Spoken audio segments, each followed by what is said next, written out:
দেখো hydrocarbon, hydrocarbon বলতে হচ্ছে আমরা মূলত কোন ধরনের যৌগকে বুঝি।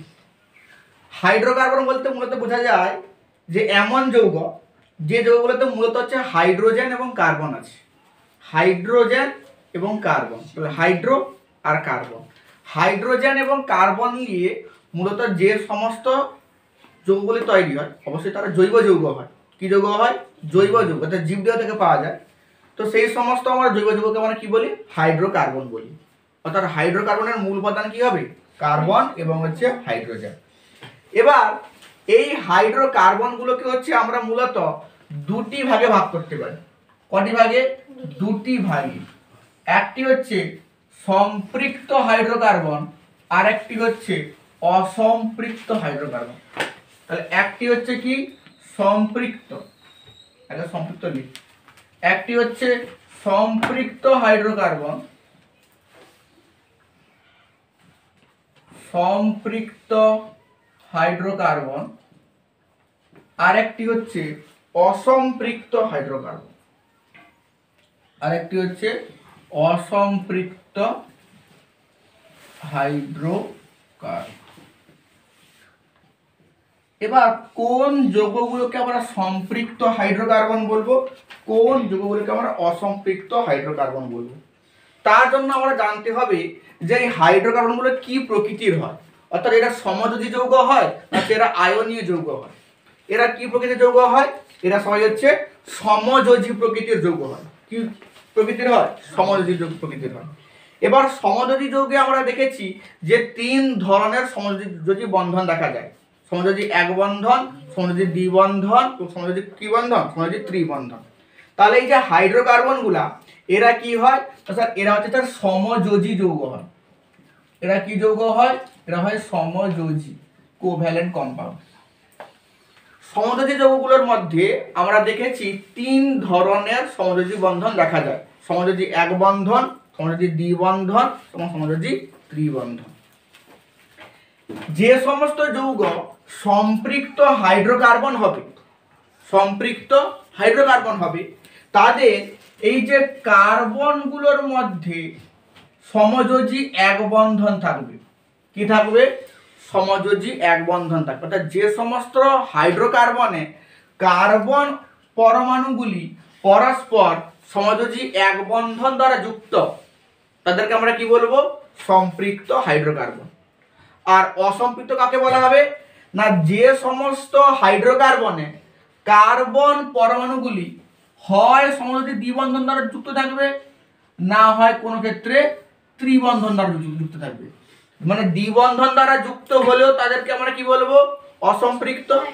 ত্রিবন্ধন দ্বারা যুক্ত হলে কি বলবো? অসম্পৃক্ত। মানে সি ডবল বন্ড সি হলেও অসম্পৃক্ত হবে, আবার সি ট্রিপল বন্ড সি হলেও অসম্পৃক্ত হবে। এবার দেখো উপরে যে যৌগটায় স্যার এই যৌগে স্যার এক বন্ধনও আছে, দ্বিবন্ধনও আছে, ত্রিবন্ধন আছে, তাহলে একে আমরা কি বলবো? সম্পৃক্ত না অসম্পৃক্ত? স্যার যেহেতু এক বন্ধনও আছে আবার দ্বিবন্ধন ত্রিবন্ধন আছে, তো এদেরকে হচ্ছে আমরা অসম্পৃক্তই বলবো। বোঝা গেল? যে কোনো একটা যদি দ্বিবন্ধন বা একটা ত্রিবন্ধন থাকে, তোমার অসংখ্য এক বন্ধন থাকতে পারে, একটা দ্বিবন্ধন বা ত্রিবন্ধন এন্ট্রি নিয়ে দিলে তাকে আমরা কি বলবো? অসম্পৃক্ত হাইড্রোকার্বন হয়েছে। এবার হচ্ছে এই যে সম্পৃক্ত হাইড্রোকার্বন এরা হচ্ছে রাসায়নিকভাবে হচ্ছে খুবই নিষ্ক্রিয় হয়।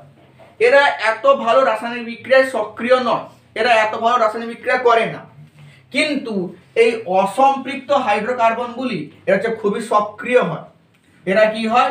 এরা হচ্ছে খুবই সক্রিয় হয়, অর্থাৎ এরা হচ্ছে ভালো রাসায়নিক বিক্রিয়া করার জন্য আগ্রহী হয়ে থাকে। বাট অসম্পৃক্তরা কি হয়? এরা হচ্ছে নিষ্ক্রিয় প্রকৃতির হয়। এরা হচ্ছে এত ভালো রাসায়নিক বিক্রিয়ায় অংশগ্রহণ করে না। বুঝা গেল? এই সম্পৃক্ত হাইড্রোকার্বনকে হচ্ছে আমরা আরো একটা নতুন নামে চিনি। এদেরকে হচ্ছে আমরা অ্যালকেন বলি। কি বলি? অ্যালকেন। এদেরকে আমরা বলি অ্যালকেন।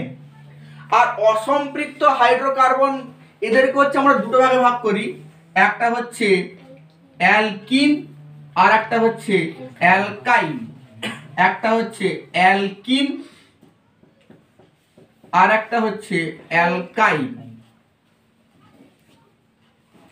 বোঝা গেল? তাহলে সম্পৃক্ত হাইড্রোকার্বনকে আমরা কি বলি? অ্যালকিন। তাহলে অ্যালকিনটা কাকে বলবো? যেখানে কার্বন পরমাণুগুলোর মধ্যে সমযোজী দ্বিবন্ধন থাকবে তাদেরকে আমরা কি বলবো? তাদেরকে আমরা বলবো হচ্ছে অ্যালকিন। আর যেখানে আমার ত্রিবন্ধন থাকবে তাদেরকে আমরা কি বলবো? অ্যালকাইন। স্যার তাহলে এই যে যৌগটা স্যার উপরে আপনি প্রথমে লিখেছিলেন, এই যৌগে স্যার দ্বিবন্ধন, এক বন্ধন, ত্রিবন্ধন আছে, একে স্যার অ্যালকেন বলবো না অ্যালকিন বলবো না অ্যালকাইন বলবো? যেহেতু একটা ত্রিবন্ধন নিয়ে নিয়েছে এন্ট্রি, তাকে আমরা অ্যালকাইন বলে দেবো। বোঝা গেল? তাহলে কি একে আমরা কি বলবো? অ্যালকাইন। তাহলে এটাকে আমরা কি বলবো? এটা অ্যালকেন না অ্যালকিন না অ্যালকাইন, কে বলতে পারবে? এটা কি যৌগ হবে? এটা হচ্ছে অ্যালকিন হবে, কারণ যেহেতু একটা দ্বিবন্ধন চলে এসেছে। তাহলে বলতে পারি যে হাইড্রোকার্বনকে মূলত আমরা তিন ভাগ করতে পারি: অ্যালকেন, অ্যালকিন এবং হচ্ছে অ্যালকাইন। অ্যালকেন, অ্যালকিন এবং হচ্ছে অ্যালকাইন হয়েছে। এবারে আমরা আজকের